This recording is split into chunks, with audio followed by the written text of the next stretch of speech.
कोई उन्हें क्रूर तानाशाह कहता है, तो कोई पक्के इरादों वाला देशभक्त नेता। यूक्रेन पर रूस के हमले और फिर दोनों देशों के बीच युद्ध छिड़ने के बाद ये नाम लगातार चर्चा में है, व्लादिमीर पुतिन।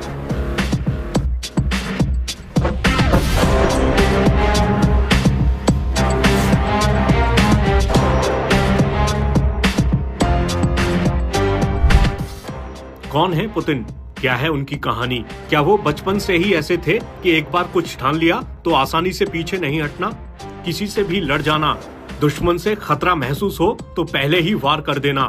चलिए आपको सब कुछ बताते हैं। व्लादिमीर पुतिन का जन्म 7 अक्टूबर 1952 को लेनिनग्राद में हुआ था। दूसरे विश्व युद्ध के दौरान इस जगह को जर्मन सेना और उसकी सहयोगी फोर्सेज ने 872 दिन तक सीज करके रखा था। अब इस शहर को सेंट पीटर्सबर्ग के नाम से जाना जाता है। पुतिन के बचपन की बात करें तो वो स्कूल में एक जिद्दी और जुझारू लड़के थे।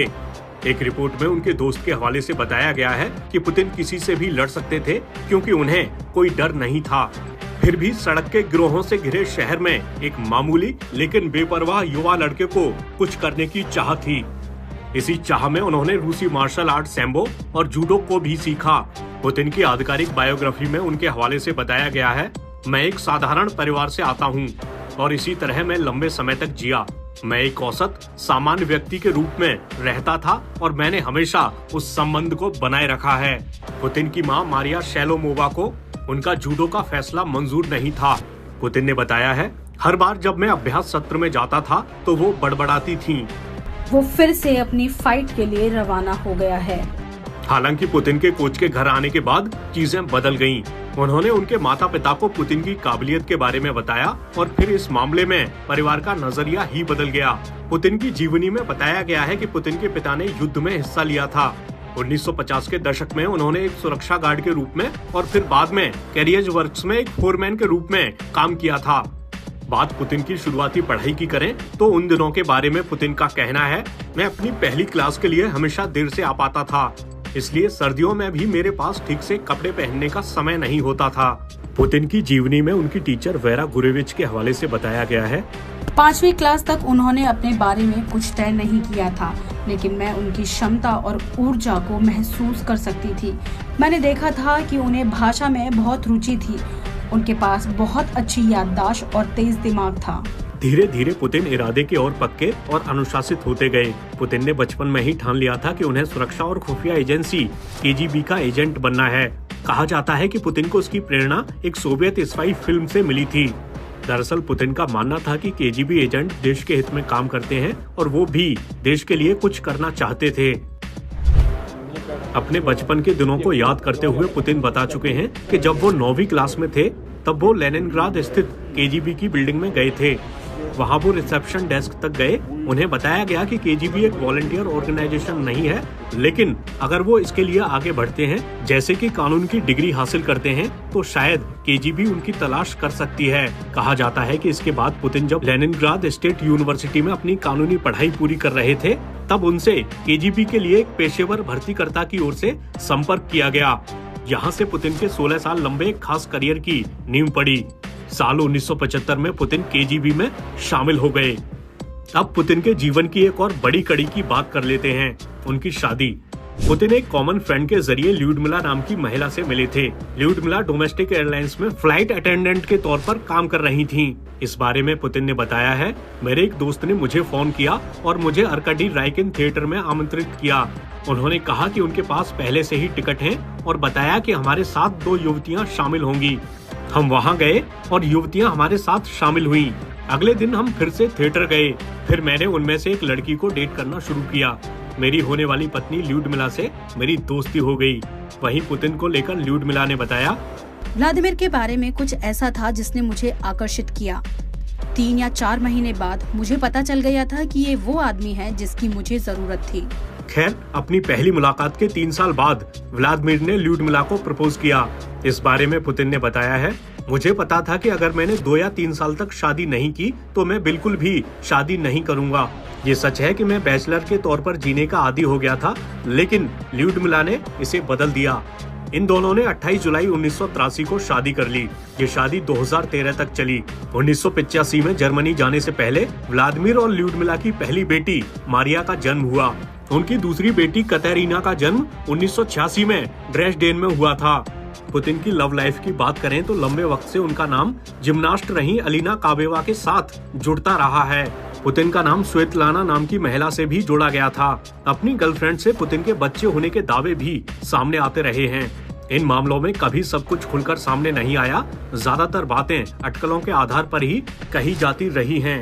अब फिर से पुतिन के करियर पर लौट आते हैं। पुतिन ने जर्मन सीखी थी और इसकी वजह से उन्हें 1985 में ड्रेसडेन में केजीबी के संपर्क कार्यालय में नियुक्ति मिली। वहां वो एक आरामदायक प्रवासी जीवन में बस गए, लेकिन नवंबर 1989 में चौंकाने वाली गति के साथ पूर्वी जर्मन शासन का पतन शुरू हो गया। इस दौरान एक ऐसी घटना घटी जो पुतिन के दिल में घर कर गई। दरअसल 5 दिसंबर को भीड़ ने ड्रेसडेन केजीबी भवन को घेर लिया। जब पुतिन ने सुरक्षा का अनुरोध करने के लिए रेड आर्मी की पास की चौकी को फोन किया तो वहां से बेबसी से जवाब मिला, हम मॉस्को के आदेश के बिना कुछ नहीं कर सकते और मॉस्को चुप है। खैर, उस दिन पुतिन किसी तरह उस मुसीबत से बाहर निकले, लेकिन ये बात उन्हें याद रही। पुतिन ने संकल्प लिया कि वो सोवियत नेता मिखाइल गोर्बाचेव की गलती को नहीं दोहराएंगे कि आप विरोध होने पर तेजी और दृढ़ संकल्प के साथ प्रतिक्रिया न दो। 1990 में ड्रेसडेन से लेनिनग्राद लौटने के बाद पुतिन को लेनिनग्राद स्टेट यूनिवर्सिटी के रेक्टर के सहायक के रूप में नई नौकरी मिली। जल्द ही वे लेनिनग्राद सिटी काउंसिल चेयरपर्सन के सलाहकार भी बन गए। इसके बाद पुतिन का करियर कुछ यूं आगे बढ़ा।